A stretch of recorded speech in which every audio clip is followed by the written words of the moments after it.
श्री रामचरितमानस। अब थोड़ा सा पीछे से आइए।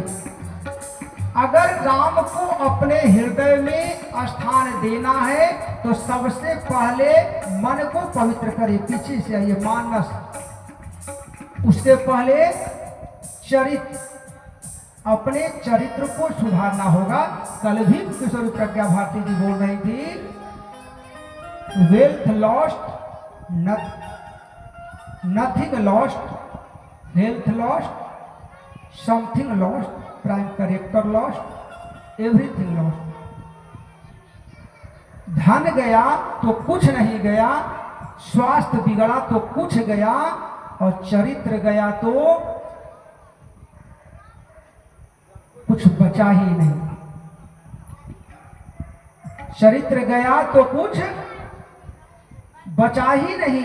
इसी मर्यादा को कायम रखने के लिए इस चंदन रूपी धरती पर भगवान विभिन्न रूप में आया करते हैं। लोगों ने पूछा किनसे? इसी देश के एक अच्छे संत आचार्य हुए आचार्य विनोबा भावे जी। उनसे किसी ने पूछा कि आप मानस का क्या अर्थ लगाते हैं? राम हम समझ गए, श्री समझ गए, राम समझ गए, चरित्र समझ गए, मानस का अर्थ हमें आचार्य विनोबा भावे के शब्दों में विनोबा भावे जी ने कहा, मानस का संधि विच्छेद कीजिए, वर्ण विच्छेद। पहला अक्षर म का मतलब है मर्यादा। म से मर्यादा, और मर्यादा का पालन करने के लिए मर्यादा पुरुषोत्तम श्री रामचंद्र जी को अपने अंतःकरण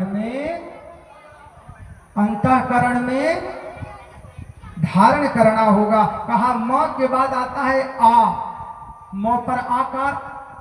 आ का अर्थ विनोबा भावे जी ने बताया आदर्श। यदि आप मर्यादा में रहेंगे तो आपका आदर्श बना रहेगा, और आदर्श है लक्ष्मण का प्रतीक। कहा न मिस नम्रता। क्या? विद्या ददाति विनयम और विनयम ददाति पात्रता। विद्या से विनय होगी, विनय से आपको किसी वस्तु को अपने रखने की क्षमता पात्र बनेगा। बर्तन है 100 ग्राम का, रखने की जगह डाल दिया 250 ग्राम, बाकी 150 बाहर। कहा म से मर्यादा, आ से आदर्श मिस लक्ष्मण, मर्यादा मिस राम, आ मिस आदर्श मिस लक्ष्मण। न से नम्रता, नम्रता का प्रतीक भैया शत्रुघ्न लाल जी। और कहा स मिस समर्पण। एक कवि ने लिखा था कि तन समर्पित, मन समर्पित, और यह जीवन समर्पित, चाहता हूं देश की धरती तुझे कुछ और भी दो। तन मन और धन को समर्पित करने के बाद भी कवि ने कहा कि तन समर्पित, मन समर्पित, और यह जीवन समर्पित, चाहता हूं देश की धरती तुझे कुछ और भी दो। और यह समर्पण भाव श्री रामचरितमानस में भरत लाल जी ने दर्शाया। जिस धन के थोड़े से अंश के लिए, जिस भूमि की थोड़ी सी अंश के लिए हम लोग civil court, high court, supreme court, उसके बाद राष्ट्रपति की अनुशंसा के लिए आग्रह करते हैं, उस अयोध्या की राजगद्दी को 14 वर्षों के लिए एक गेंद की तरह इस पाले से उस पाले यह करके कह करके नहीं कि मुझे दे दो, मुझे दे दो, तुम ले लो, तुम ले लो। इसकी एक और उदाहरण से आप लोग समझ लें, जिसको हम लोग इतिहास में पढ़ते हैं, विश्व विजयी सिकंदर, जिसने पूरे विश्व पर विजय प्राप्त करने की योजना बनाई, लगभग आधे देश में विजय प्राप्त कर लिया। उनके दार्शनिक गुरु अरस्तु ने मना किया था कि बेटा भारत मत जाना। भारत आए सिकंदर महाराज अपने सेना के साथ। एक जगह 2 व्यक्ति झगड़ रहे थे, 2 किसान आपस में झगड़ रहे थे। सिकंदर महान ने अपने एक दूत को भेजा, पता करके आओ दोनों लोग क्यों झगड़ रहे हैं। पता करने युवक दूत वहां गए। दो किसान एक खेत में हल लिए हुए और झगड़ रहे थे। दूत ने पूछा क्यों झगड़ रहे हैं। एक ने कहा कि भले मानस आप आ गए, आप ही मेरा पंचायत कर दीजिए, आप ही फैसला कर दीजिए। कहा कि मेरा फैसला तो हमारे राजा कर सकते हैं, चलो राजा के पास। गए प्रभु, सिकंदर को भी वहां पर उपस्थित किया गया। एक ने कहा, ध्यान दीजिएगा माताएं बहनों, कथा सुनना अच्छी बात है, प्रज्ञा भारती जी भी कर रही है कि राम कथा पठनीय है, श्रवणीय है, लेकिन उससे ज्यादा अनुकरणीय है। तोता को लाख रटा दीजिए, शिकारी आएगा, जाल बिछाएगा, दाना डालेगा, लोभ से उसमें फंसना नहीं, रटेगा। जरूरत क्या है? अनुकरणीय। खूब तोता को सिखलाया गया, लेकिन जब शिकारी आया, जाल बिछाया, दाना डाला, तो लोभ से वो पक्षी फंस गया। क्यों? रटंत था, अनुकरणीय शिक्षा तो है, विद्या की कमी है। मैं प्रभाषित करूं, सिकंदर महाराज जी को दोनों किसान लोग झगड़ रहे थे। कहा कि आप ही महाराज मेरा फैसला कर दीजिए। कहा क्या? कहा कि प्रभु मैंने 1 साल पहले इस जमीन के टुकड़े को इन व्यक्ति से बेच दिया। कहा ठीक है। जमीन की रजिस्ट्री हो गई, दाखिल खारिज हो गई, रसीद कट गया उनके नाम से। जब वो किसान आषाढ़ में खेत जोतने भैया आए, जिनको मैंने जमीन बेच दी जिनके नाम पर, जब हल चलाए तो इसमें से सोने का घड़ा निकला।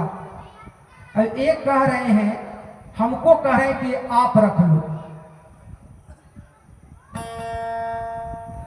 तो प्रभु ये बात बताइए, जब मैंने 1 साल पहले जमीन बेच दी, पैसा ले लिया, दाखिल खारिज हो गया, रसीद कट गया, कब्जा हो गया, तो इसमें सोना निकले या कोयला निकले, इससे मेरा क्या मतलब? ये अपना ले जाए, इनका धान उपजे, गेहूं उपजे, मूंग उपजे, हमें क्या मतलब? हम तो पैसा लिए अपना कार्य किए। उससे पूछा गया कि तुम्हारी क्या दिक्कत है, रजिस्ट्री करवा लिए, पैसा दे दिए, दाखिल खारिज करवा दिए, कब्जा कर लिए, जोतने जा रहे हो, तो तुमको मिला क्यों नहीं रखते हो?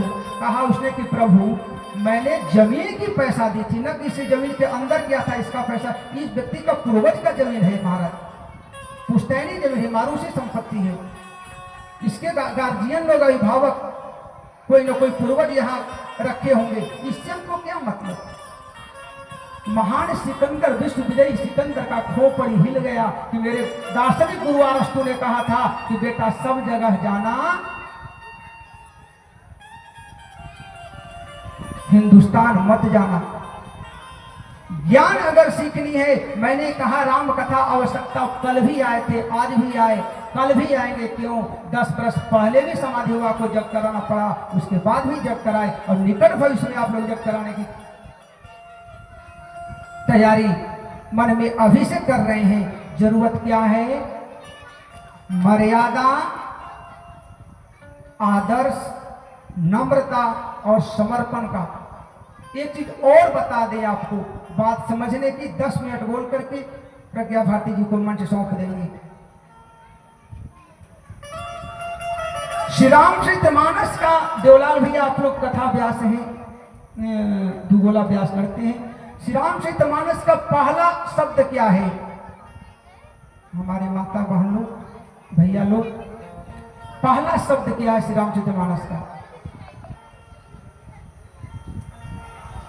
इसलिए नहीं, हम आपसे बातचीत के दृष्टिकोण से आपके ध्यान को अपनी ओर आकर्षित करने की भाव से नहीं करें, अन्यथा न लेंगे। श्री रामचरितमानस का पहला अक्षर है वर्ण।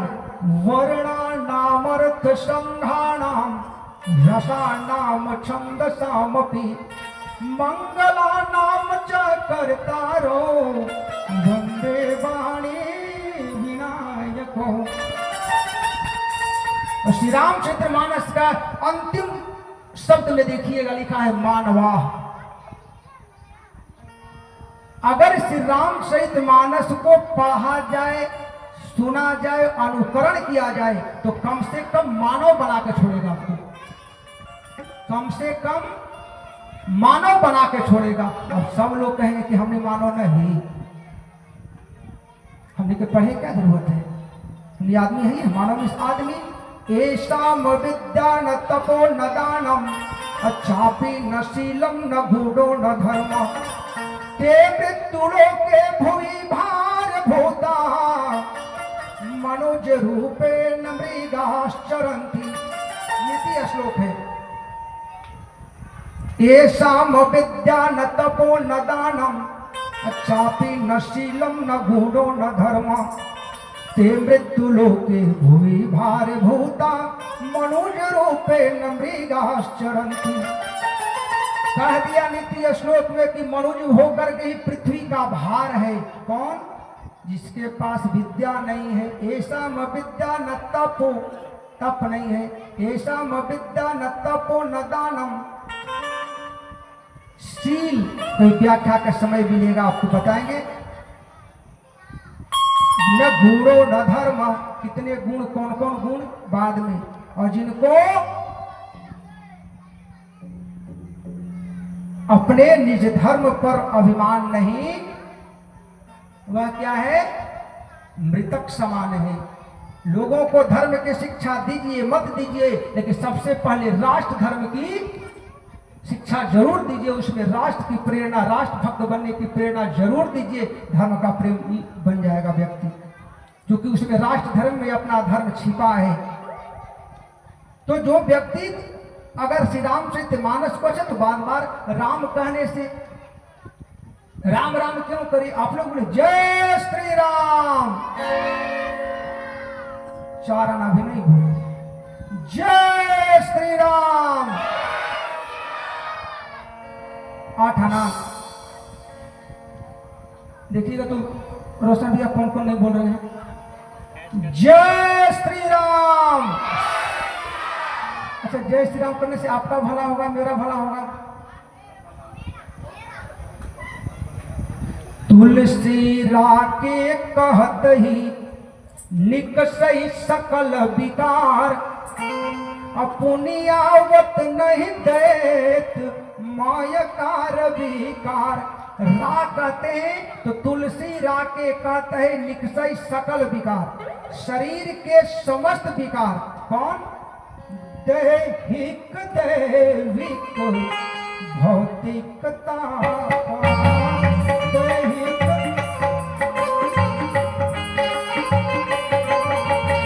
दैहिक दैविक भौतिकता,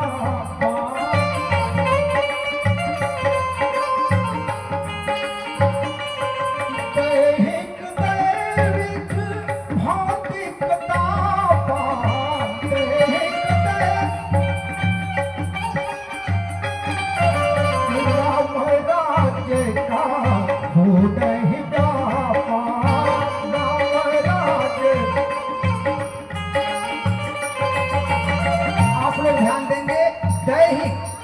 दैहिक कष्ट में क्या है? दाद खाज खुजली हो जाना, सर्दी खांसी हो जाना, क्या है ये?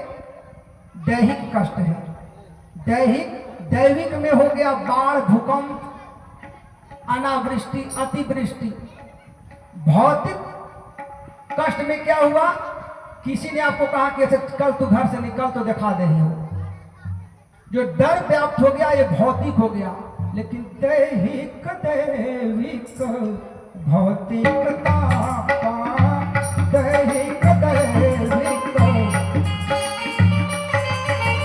राम राज का हो नहीं व्यापार,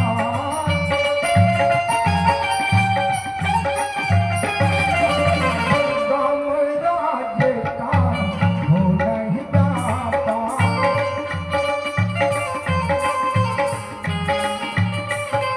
एक बार तुलसीदास अपनी कुटिया में सभी सामान को छोड़ करके कहीं चले गए। एक चोर को अनुभव हुआ कि तुलसीदास जी जंगल में कुटिया बना के रहते हैं, इसमें चोरी कर लिया जाए। कुटिया चाहे न ताला, साधारण झोपड़ी, किसी से किधरों से चाहे तो थोड़ा सा फूस हटा करके घास फूस उसमें इन किया जा सकता था। चारों बगल से समझिए कि दरवाजा ही दरवाजा था। अर्धरात्रि में चोर जब उस कुटिया में प्रवेश घुसने का प्रवेश किया महाराज जी, जो ही पूरब दरवाजे पर गया, अर्धरात्रि में तुलसीदास जी नहीं है वहां पर, दो छोटे छोटे नन्हे मुन्ने बालक धनुष बाण लिए हुए उस झोपड़ी की रखवाली करते पाए गए। चोर कुछ दूर हटा, उत्तर की दरवाजे के उत्तर की ओर जाकर के 10-20 मिनट बाद वहां गया तो उस दरवाजे पर दो बच्चे बाल रूप में तीर धनुष लिए हुए रखवाली करते उसकी नजर दृष्टिगोचर हुआ। कुछ देर बाद पश्चिम दिशा की ओर जाकर के सोचा इधर से घूम जाए। लगभग 1-1:30 बजे रात्रि में वहां पर देखा कि दो बालक तीर धनुष लिए हुए इंतजार रक्षा कर रहे हैं। दक्षिण की दिशा की ओर गया, चारों दिशा, जब चारों दिशा में घूमने लगा तो चारों दिशा में उनको दो बालक तीर धनुष लिए हुए उस कुटिया की रखवाली करते हुए दिखाई पड़ा। सुबह में जब तुलसीदास नजर आए तो उसको दंडवत किया। तुलसीदास जी को चोर ने वो कहा कि प्रभु एक बात बताइए, आप तो नहीं रहते हैं, आप रखवाली में किनको यहाँ रखते हैं? कहा क्या बात क्या हुई? कहा कि दो बालक तीर धनुष लिए हुए, मैं रात भर इसी चक्कर में रहा कि आखिर कौन लोग हैं, जिधर जाते हैं उधर हम घूमने लगे तो वो भी घूमने, पूरे चारों रखवाली करने लगे। तुलसीदास की आंखों में आंसू आ गए महाराज जी। कहा कि प्रभु इतना बड़ा पापी व्यक्ति संसार का तुलसीदास, जिसके लिए भगवान राम लक्ष्मण को स्वयं कष्ट करने की जरूरत पड़ रही है, प्रभु ऐसी कुटिया को क्या कहना। चोर महाराज आप ही धन्य हो, बारीक इस कुटिया को ले जाओ, कम से कम भगवान राम लक्ष्मण रात में कष्ट न करे, मेरे कारण भगवान कष्ट करे। ये रामचरितमानस की व्याख्या है जिसके माध्यम से हम लोग सुन रहे हैं। राजीव दीक्षित जी आप लोग सुने होंगे, उनकी माता जी प्रतिदिन रामचरितमानस का पाठ किया करते थे। राजीव दीक्षित जी ने अपनी माता से पूछा कि माँ एक ही चीज को पढ़ने से, बार बार पढ़ने से क्या होता है? एक ही चीजों को क्यों बार बार पढ़ा जाए? माता जी ने कहा कि बेटा, व्यक्ति एक ही चीज में इसलिए बार बार करता है, जब वो ऐसा बार बार देखता है, बार बार सुनता है तो व्यक्ति वैसा ही बन जाता है। आप अपने बच्चों को राम कथा में लाएंगे, आज खेल रूप में देखेगा, कल थोड़ा सा ज्ञान जागृत होगा, कल कुछ और विकास करेगा, आप जैसा भविष्य में आयोजक बनेगा राम कथा का। जब लाएंगे नहीं, बच्चे को बच्चा कह के छोड़ देंगे, बूढ़े को बूढ़े कह के छोड़ देंगे, तो अकेले युवा लोग क्या कर पाएंगे? जो मैंने पहले ही नम्र निवेदन किया कि समाज को सुधारने के लिए बालक से ज्यादा युवा को और उससे ज्यादा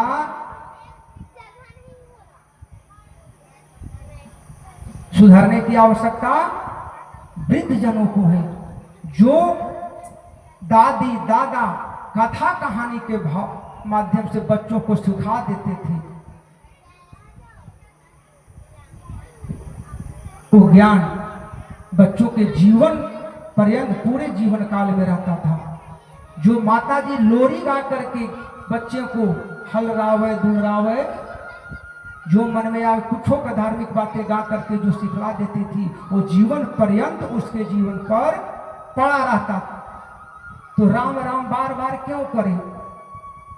तुलसी राके कह दही निकसई सकल विकार, सभी विकार बाहर हो गया, रा के कहते, और पुनः दे बाहर का विकार अंदर न जाए, इसके लिए मां कह करके दरवाजे को कर दिया बंद, हो गया राम।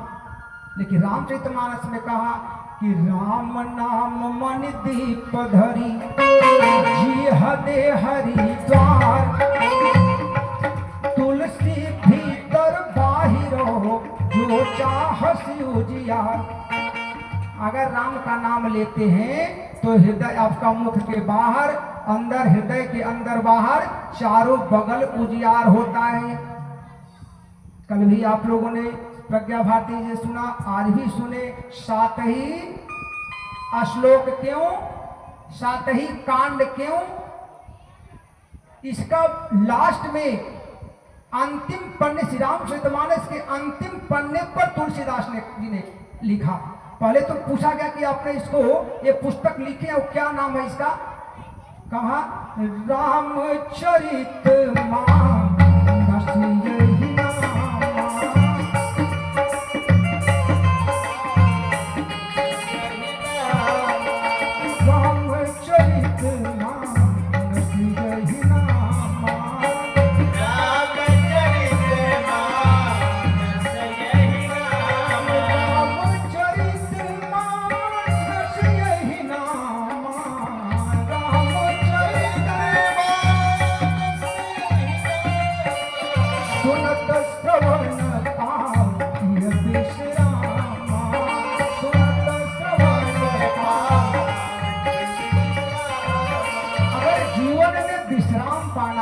स्थाई पाना है, आराम पाना है, तो राम कथा में आइए।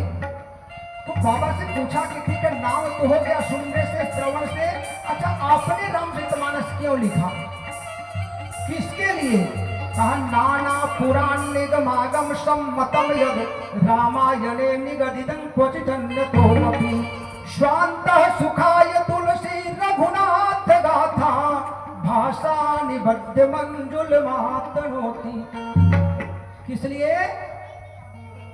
अपने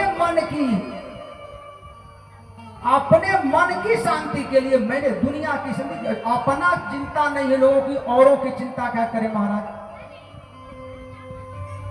अपना कष्ट कम है। दुनिया में कितना गम है, अपना गम कितना कम है। क्या औरों का गम देखा तो अपना गम को भूल गया। देखने की जरूरत की दुनिया में देखेंगे, अपना ही गम इतना है कि माथा फटा जा रहा है। तुलसीदास ने कहा कि मैंने शांता सुखाए तुलसी रघुनाथ गाता भाषा निबद्ध मति मंजुल मातनोती, अपनी भलाई के लिए मैंने रामचरितमानस की लिखी है। तो कहा कि 7 चौपाई, 7 श्लोक और 7 ही कांड क्यों? तो अंतिम पन्ने में उन्होंने कहा कि यह मारुचिर सप्त सोपाना,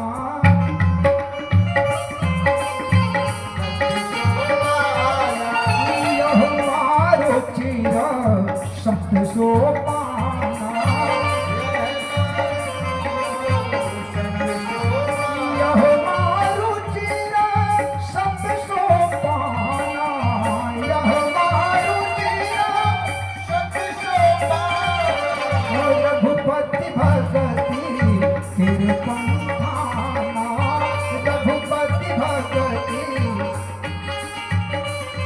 रामचरितमानस में 7 श्लोक से वंदना और 7 कांड से विराम। क्यों? ये 7 सीढ़ी है।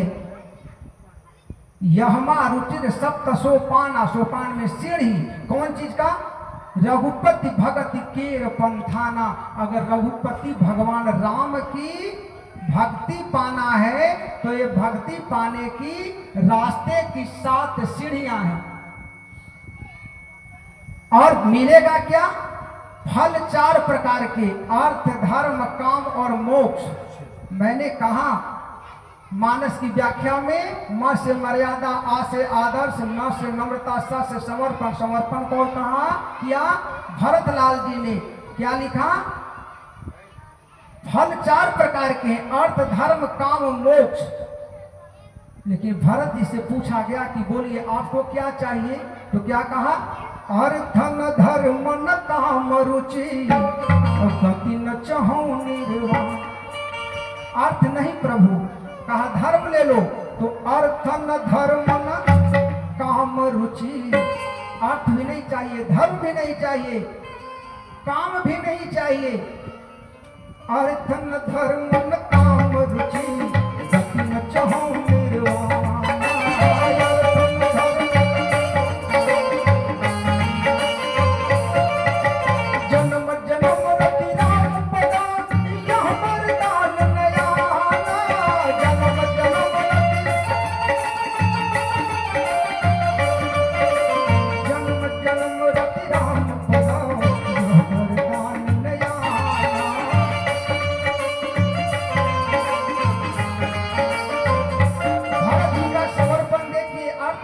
मांगा, धर्म नहीं मांगा, काम नहीं मांगा, मोक्ष भी नहीं मांगा, क्या पाया, क्या मांगा?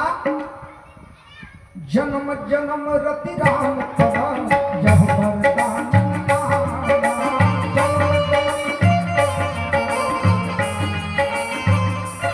अर्थ धर्म काम और मोक्ष चारों से ऊपर का विषय है पांचवा फल भक्ति। पांचवा फल सनातन धर्मावलंबियों को अर्थ धर्म काम मोक्ष की आवश्यकता नहीं, इसलिए इस जीवन में अर्थ धर्म काम मोक्ष और उसके बाद का परम पुरुषार्थ भक्ति रूपी परम पुरुषार्थ चाहिए। तो राम की शरण में आए, राम की कथा को सुने, बार बार सुने, शायद एक चौपाई भी कहीं हृदय में लग गई, एक चौपाई काफी है। सेवा का मौका मिलेगा, बीच में बतलाएंगे क्यों कैसे किस तरह की कोई एक चौपाई आपको भी हृदय में समाहित हो गया जीवन की नैया पार होने के लिए। क्योंकि रामचरितमानस थ्योरी है ही नहीं है, क्या है? प्रैक्टिकल है। जो व्यक्ति प्रैक्टिकल से निपुण हो गया थ्योरी को लिख सकता है, लेकिन सिर्फ थ्योरी आपको 5 वर्ष डॉक्टर की खूब पढ़ाई की है, लेकिन वो इलाज नहीं करेगा जब तक वो किसी सीनियर डॉक्टर के साथ रह करके प्रैक्टिस नहीं करेगा, प्रैक्टिकल नहीं करेगा। इसीलिए हमारे शिक्षक बंधु डॉक्टर हों, वकील हों, प्रशिक्षण प्रैक्टिकल उनको पहले कोर्ट में करना पड़ता है। वकील भाई को, शिक्षक बंधुओं को प्रशिक्षण दिया जाता है। ठीक है, अब शिक्षक तो बन गए, लेकिन अब पढ़ाना कैसे है, बच्चों के साथ कैसे हिल मिलकर उनको कैसे कैसे बात ही बात में, खेल खेल में कैसे सिखलाएं। इसीलिए हम लोग खेल खेल का मतलब क्या है? कभी भजन के माध्यम से, कभी कीर्तन के माध्यम से, कभी साधना के माध्यम से, कभी योग के माध्यम से, कभी भाव के माध्यम से, कभी भक्ति के माध्यम से, कभी विनती करके, कभी दबाव दे करके, कभी कष्ट उलाहना दे करके, और कभी दंडित करके अच्छे मार्ग पर चलाने के लिए व्यक्ति को विवश भी करते हैं, ताकि उसका जीवन आगे का समय आराम से बीते। कल प्रज्ञा भारती जी ने एक और बात बताई थी कि रामायण सत कोटि अपारा।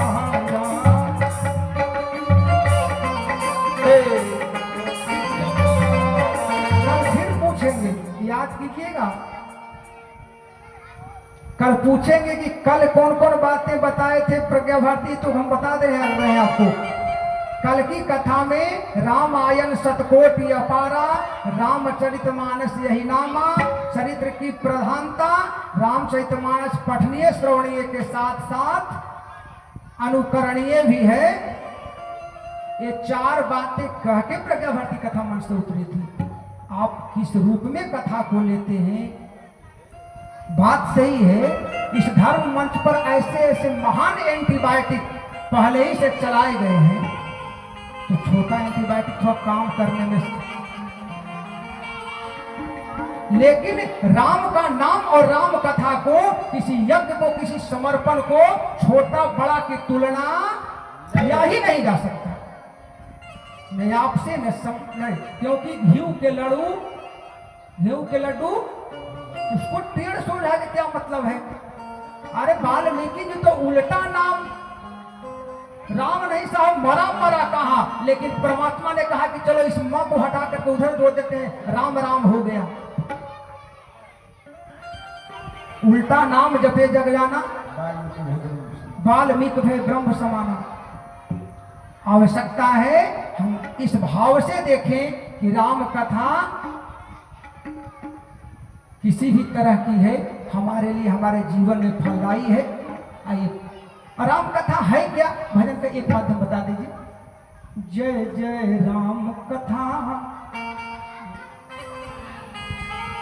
श्री राधे, श्री राधे। राम शेराधि शेराधि बोले राजा रामचंद्र भगवान की जय। और बड़े बड़े बड़े भाव से बोली बोली जय जय सिया राम। ऐसे नहीं बोलना था। मैं तो कल से निवेदन कर रही हूँ कि जब भी जय जय सिया राम बोला जाए ना तो ऐसे नहीं दोनों हाथों को ऊपर करके जोर से बोलना है। बोली जय जय सिया राम। चलो और जोर से बोलिए। शुरू में तो कितना अच्छा आवाज निकाल रहे थे। और जोर से बोलिए। बोली जय जय सिया राम। बोली जय जय सिया राम। आइए हम लोग कथा तो श्रवण कर ही रहे हैं पर बड़ा ही पावन हुई नवरात्रि का महीना चल रहा है। माँ सबके घर में स्थापित हुई है और माँ स्थापित तो हो गई परंतु उनको प्रेम पूर्वक बुलाया कैसे जाए। उनको अपने घर में विराजमान तो कर लिया है परंतु उनको आइए बड़े भाव से बड़े प्रेम से हम सभी लोग